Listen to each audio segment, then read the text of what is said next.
రోమాపత్రిక 8వ అధ్యాయం 12వ వచనం నుంచి 17వ వచనం వరకు. దేవుని ఆత్మచేత ఎందరూ నడిపింపబడుదురో వారందరూ దేవుని కుమారులై ఎందురు. ఏలయనగా మరలా భయపడుటకు మీరు దాస్యపు ఆత్మను పొందలేదు, కానీ దత్తపుత్రాత్మను పొందితిరి. ఆ ఆత్మ కలిగిన వారమై మనము అబ్బా తండ్రి అని మొర్రపెట్టుచున్నాము. మనము దేవుని పిల్లలమని ఆత్మ తానే మన ఆత్మతో కూడా సాక్ష్యమిచ్చుచున్నాడు. మనము పిల్లలమైతే వారసులము, అనగా దేవుని వారసులము. క్రీస్తుతో కూడా మహిమ పొందుటకు ఆయనతో శ్రమపడిన ఎడల క్రీస్తు తోడి వారసులము. 14వ వచనం. దేవుని ఆత్మచేత ఎందరూ నడిపింపబడుదురో వారందరూ దేవుని కుమారులైందరు. అంత మాత్రమే కాకుండా మనం మొట్టమొదటిలో సృష్టించినప్పుడు దేవుని యొక్క సంతానంగా మనం సృష్టించబడ్డాం, అంటే ఆయన పోలికలో ఆయన సారూప్యం చొప్పున. ఇప్పుడు మరలా ఆ ఆత్మచేత క్రమక్రమంగా నడిపించబడుతూ దేవుని కోరిన విధంగా జీవించగలిగినట్లయితే వారందరూ కూడా దేవుని కుమారులైందరు. సో ఉన్నతమైనటువంటి స్థానంలోనికి దేవుడు మనల్ని నడిపించేటానికి మొట్టమొదటిలో ఏదైతే ఉద్దేశం కలిగి మనం సృష్టించున్నాడో మరలా ఆ స్థితిలోనికి ఆ స్థాయిలోనికి మనలను నడిపించేటువంటి అనుభవంలోనికి మనం ఆత్మ ద్వారా తీసుకుని చేయటానికి చేస్తున్నటువంటి ఉన్నతమైనటువంటి గొప్ప కార్యమైనది. ఏలైనగా మరలా భయపడుటకు మీరు దాస్యపు ఆత్మను పొందలేదు, కానీ దత్తపుత్రాత్మను పొందితిరి. అనగా దత్తపుత్రాత్ముడు అంటే మనము ఆయనకు చెందిన వారం కానప్పటికీ, అంటే శరీర సంబంధంగా జీవించే వారంగా ఉన్నప్పటికీ మన స్థితిని మార్చి శరీర సంబంధంగా బదులుగా ఆత్మ సంబంధంగా జీవించేటువంటి బిడ్డలంగా చేసి మనలను ఆయన కుమారులుగా స్వీకరించున్నాడు. కనుక ఆయన అనుగ్రహించినటువంటి ఆత్మ మనలో ఉంటుండగా, ఆ ఆత్మే మనము దేవుని పిల్లలమని సాక్ష్యం ఇచ్చుచుండగా, మనము ఆయనకు చెందిన వారంగా చేయబడి ఉండగా మరలా మనం భయపడుటకు, అనగా ఇప్పుడు నాకు ఈ జీవమునిచ్చి ఆత్మ నియమము నాలో పనిచేయకుండా నేను మరలా దేవుని విషయంలో తప్పిపోతానేమో అనేటువంటి భయంలో లేకుండా, ధర్మశాస్త్రం ఎప్పుడు కూడా మనిషిలో భయాన్ని కలుగజేసింది. నేను చెయ్యాలి, చేయకపోతే తప్పిపోతాను అన్నట్టు. ఇక్కడ అటువంటిది కాకుండా మనలో ఆయన స్వేచ్ఛగా పనిచేసేటువంటి వాతావరణం మన హృదయంలో కలిగించడం ద్వారా దేవుని కృపను బట్టి మనం స్వేచ్ఛగా స్వాతంత్రాన్ని పొంది దేవుని యొక్క నియమాన్ని నెరవేరుస్తూ ఆయన కోరిన విధంగా జీవించగలిగే వారంగా చేయబడతాం.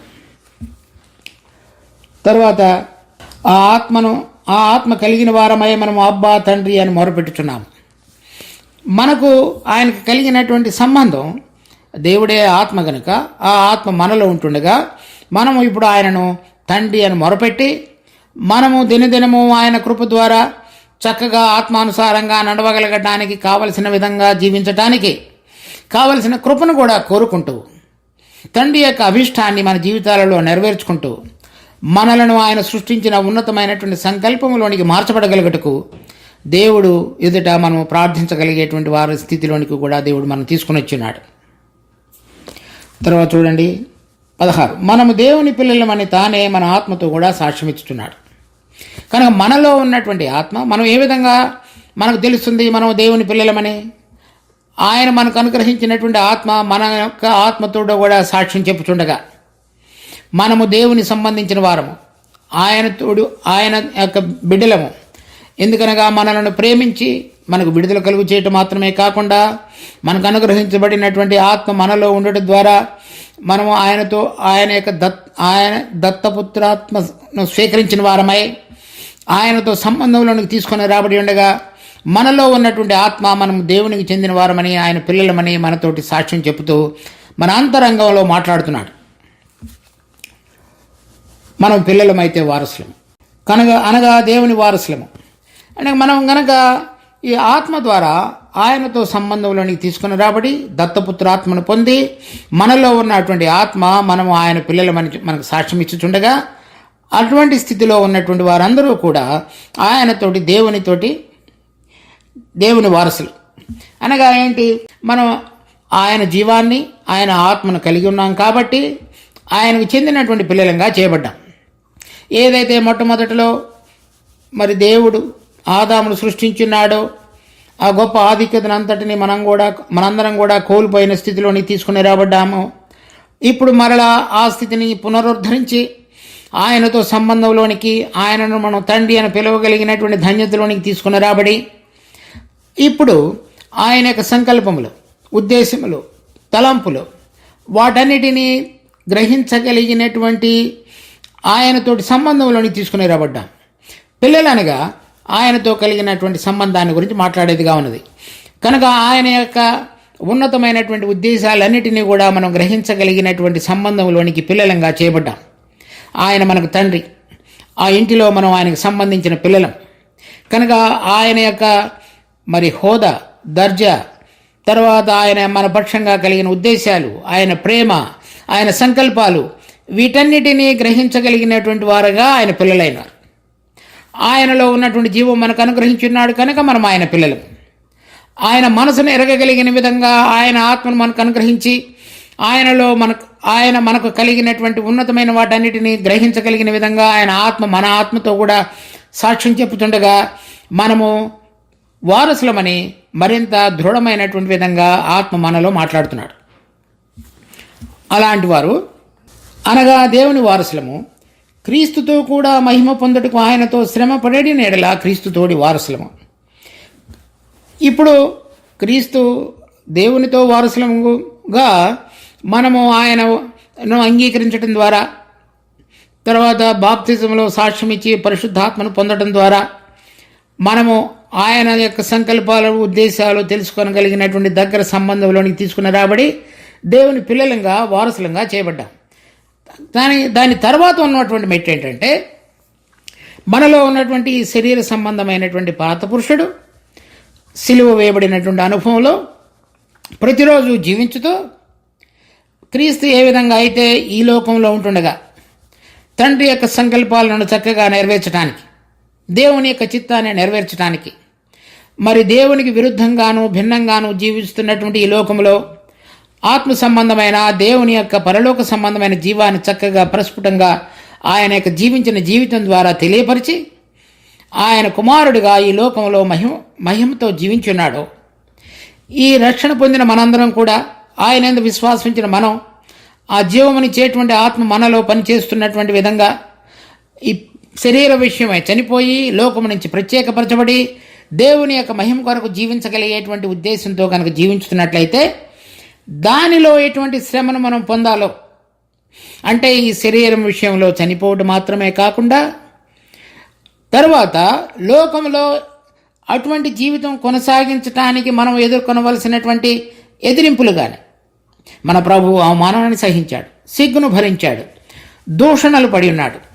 కానీ తండ్రి యొక్క మహిమను గురించి, ఆ జీవాన్ని చక్కగా బయలుపరచగలగటానికి ఎటువంటి స్థితి లేకుండా వెళ్ళవలసిందో ఆ మార్గంలోనే నిలబడి ఆత్మ యొక్క ప్రభావం ద్వారా చక్కగా ఆయన యొక్క కార్యమును సంపూర్ణంగా జీవించి ముగించున్నాడు. అదే పంథాలో మనము గనక ఆయనతో పాటుగా గనక జీవించినట్లయితే, ఇప్పుడు అంతకు మునుపు చెప్పినవన్నీ కూడా ఒక సిద్ధాంత రూపంగా చెప్పబడినవి. ఈ 17వ వచనంలో చెప్పబడినది మనం క్రీస్తుతో కూడా ఐక్యపరచబడి శరీర సంబంధంగా దినదినము చనిపోతూ దేవుడు కోరినటువంటి నీతిని మన జీవితంలో నెరవేర్చడానికి ఈ లోకములో అవసరమైనటువంటి విధంగా మన ఘటాలను కనుక సమర్పించుకున్నట్లయితే మనం ఆయనతో కూడా మహిమపరచబడగలుగుతాం.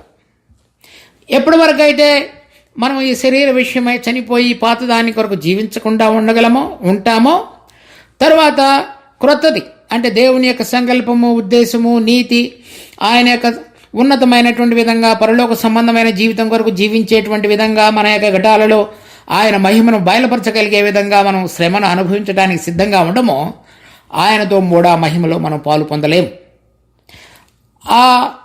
ఈ పాతది చనిపోయి క్రొత్తది మనలో దినదినము చక్కగా ప్రస్ఫుటంగా జీవించటం అనేటువంటిదే పరిశుద్ధీకరణ. పాతదానిలో ఉన్నటువంటి శరీర సంబంధమైన కార్యములు విడిచిపెట్టడం మాత్రమే కాకుండా మనము మనుషులు నీతిగా జీవించటానికి, మనుషులు ఎదుట నీతిగా కనబడటానికి చేసేటువంటి క్రియలను మాత్రమే విడిచిపెట్టడం మాత్రమే కాకుండా మనము దేవుడు కోరిన విధంగా పరిశుద్ధతను కలిగి దేవుని యొక్క నీతిని మన జీవితాల్లో నెరవేర్చడానికి పనికి రాగలిగిన విధంగా మనము క్రీస్తు ఎటువంటి విధంగా శ్రమపడి ఉన్నాడో, ఆయన అందరిలో కూడా ఆరాటపడి ఉన్నాడో, నిందించబడి ఉన్నాడో, సిగ్గును సహించి ఉన్నాడో అటువంటి జీవితాన్ని కనుక మనం కలిగి ఉన్నట్లయితే ఆయనతో పాటుగా మహిమపరచబడగలుగుతాం. అంటే దేవుని కొరకు ప్రత్యేకపరచబడి పరిశుద్ధపరచబడినటువంటి జీవితంలో ఆయన ఆత్మ ద్వారా జీవించగలుగుట అనేటువంటిది ఆ పరిశుద్ధీకరణలోని భాగమైనది. మనుషుడు తన యొక్క నైతికత వలన మనుషులు ఎదుట నీతిగా కనబడుతున్నా అనేటువంటి క్రియలు చేయటం ద్వారా సంతృప్తి చెందేవాడుగా ఉన్నాడు. కానీ దేవుడు ఆయన యొక్క ఆత్మ ద్వారా, ఆయన జీవం ద్వారా మనలో చక్కగా బలంగా పనిచేయచ్చు. ఈ మంటిఘటాలలో ఆయన నీతిని, ఆయన యొక్క పరిశుద్ధతను ఆయన బలం ద్వారా ఆయన మహిమ కొరకు సంపూర్ణం చేయాలని కోరుతున్నాడు. కనుక మనం ఇక్కడ జీవిస్తున్నప్పటికీ ఇక్కడ వారం మాత్రమే కాకుండా దేవుడు ఆత్మ కనుక, దేవుడు పరిశుద్ధుడు కనుక మనం ఆత్మలో జీవించి ఆ పరిశుద్ధతలో పాలు పొందినప్పుడు మాత్రమే ఆయనతో పాటుగా మహిమలో కూడా మనం పాలు పంపులు పొందగలుగుతాం. మనం ఈ జీవితాన్ని కనుక నిర్లక్ష్యపరిచినట్లయితే, అంటే మనం ఏ విధంగా జీవించాలో శరీర సంబంధంగా జీవించకుండా, మనము ఆత్మానుసారంగా జీవించకుండా శరీర సంబంధంగానే విశ్వాసులమైనప్పటికీ కొనసాగేటువంటి అవకాశ జీవితంలో కనుక నిలబడి ఉన్నట్లయితే మనం ఆయనతో పాటుగా మహిమపరచబడలేము.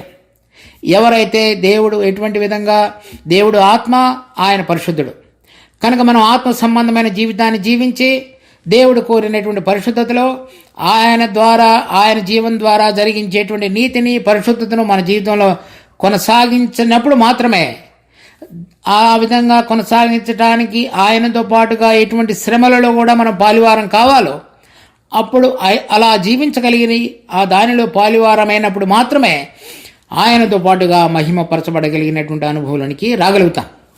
ఇక్కడ మనం రోమాపత్రిక 5వ అధ్యాయం 2వ వచనంలో చూడండి.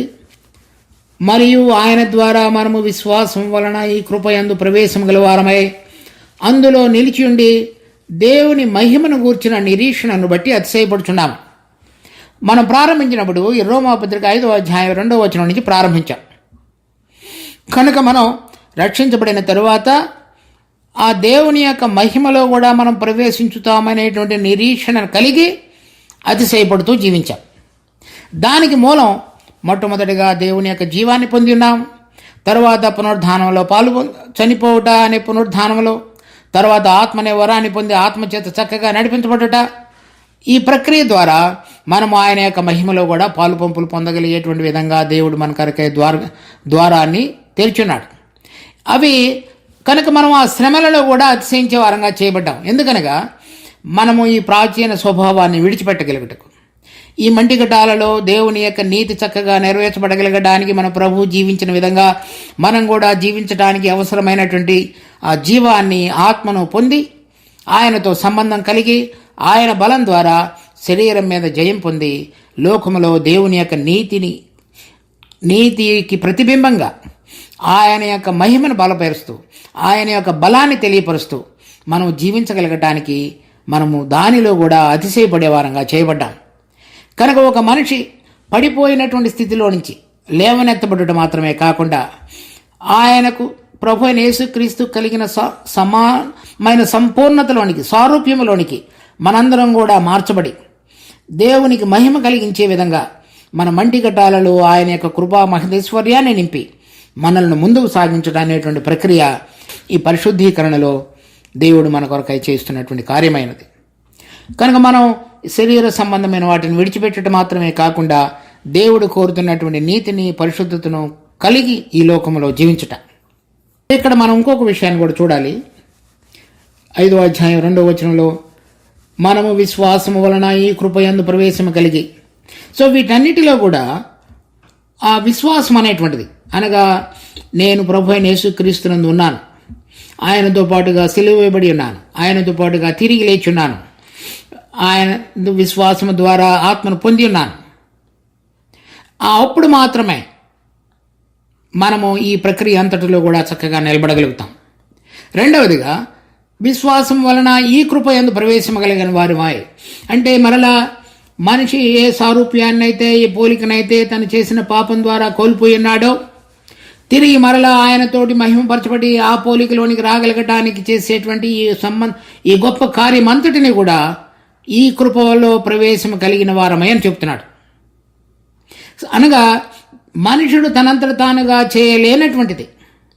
మన పడిపోయినటువంటి స్థితిలో తన ఉన్నతమైనటువంటి ఉద్దేశాలు మనిషిని సృష్టించుటలో కలిగినవి నెరవేర్చడానికి దేవుడు చేసేటువంటి ఉన్నతమైనటువంటి ఉపకార కార్యమనే ఈ కృప అని చెప్పబడింది.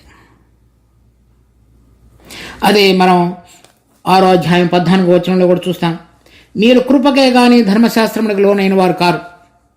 కనుక ఈ కృప దేవుడు మన పక్షంగా కలిగినటువంటి తలంపుకు గుర్తుగా ఉన్నది. ఆ తలంపులో ఏవేవైతే ఆ తలంపులోనికి వచ్చి మనం స్థిరపడగలగటానికి ఏ ఏ విషయాలైతే అవసరమై ఉన్నాయో, మొదటిలో కృప ద్వారా రక్షించబడుట, తర్వాత ఈ కృప ద్వారా మనం దానిలో ప్రవేశించి ఆయనలో మహిమపరచబడటానికి, మహిమలో పాలు పంపులు పొందడానికి అవసరమైన కార్యం అంటే ఆయనతో పాటుగా చనిపోయి తిరిగి లేచుట, ఆత్మనే వరాన్ని పొందుట విశ్వాసం ద్వారా, ఆ జీవము ఆత్మ మనలో చక్కగా పనిచేసేటువంటి దానికి ఇదంతా కూడా దేవుడు చేసినటువంటిది కృపాకార్యమైనది. ఎంత గొప్ప ఉన్నతమైనటువంటి ధన్యతలోనికి మనుషుని యొక్క నీతి నుంచి విడుదల పొంది దేవుడు కోరుతున్నటువంటి పరిశుద్ధతలోనికి మనిషి రాగలగటానికి విశ్వాసము ద్వారా ఈ కృపలో మనము ప్రవేశము కలిగిన వారమై పొందబో మహిమను బట్టి మనము నిరీక్షణ బట్టి అతిశయపడుతున్నాము. ఆ మహిమ అంటే ఆయన పోలికలోనికి మార్చబడి వారుండు స్థలంలో నేనుండు స్థలంలో మీరును ఉండినట్లుగా. కనుక ఏ పరిశుద్ధత లేకుండా ఏ మనుషుడును దేవుని చూడలేడు. ఆ పరిశుద్ధతలో మనం పాలు పొంది ఆయన స్వారూప్యంలోనికి రాగలిగి ఆయన సంకల్పములు భూలోకములోను పరలోకములోను మన ద్వారా చక్కగా నెరవేర్చబడగలిగినట్లుగా దేవుడు ఉన్నతమైనటువంటి మార్గమును మనందరి కొరకై తెరిచున్నాడు. మహిమ కలిగిన దేవుడు మన ద్వారా ఘనత, ప్రభావము, మహిమ పొందగలిగినట్లుగా ఈ కృపయందు ప్రవేశం కలిగిన వారమై ఆ మహిమ పొందుటకు దేవుడు మనందరిలో కూడా ప్రారంభించినటువంటి ఈ ఉన్నతమైన కార్యమందు మనం ఆయనలో నిలిచుండి విశ్వాసం ద్వారా ఆ కార్యము సంపూర్ణము ఆత్మ చేయుచుండగా మనము వారికి లోబడి తండ్రిని, కుమారుని, పరిశుద్ధాత్మను మహిమపరచున్నట్లుగా ఈ పరిశుద్ధీకరణలో ముందుకు కొనసాగుదాం.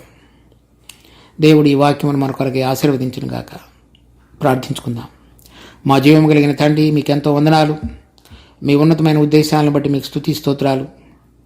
మరి మనుషుడు పడిపోయినప్పటికీ కూడా మీ కృప ద్వారా మమ్మల్ని ఉన్నతంగా హెచ్చించి లేవనెత్తి తిరిగి మీతో పాటుగా మేము ఆ వారసత్వాన్ని మహిమలో పాలు పొందటానికి మీ కుమారునితో పాటుగా కలిసి నిలబడగలగటానికి అవసరమైనటువంటి గొప్ప కార్యమును మా అందరి కొరకై తెరిచి ఉండగా మా హృదయం స్తుతి ఆరాధనలతో నిండి ఉన్నది.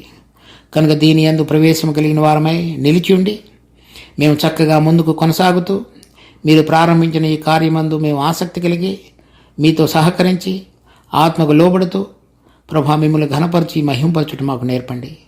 ఈ వాక్యమును మా కొరకై దీవించి ప్రభా ఫలభరితమైనదిగా దినదినము జీవించడానికి పనికి రాగలిగిన సాధనంగా మార్చి ఆ జీవమునిచ్చు ఆత్మ ద్వారా ప్రతిరోజు నడిపించబడుట అనేది అనుభవంగా చేయమని మా రక్షకుడు ప్రభు అయిన యేసు నామమున అడిగి వేడుకుంటున్నాం తండ్రి. ఆమేన్.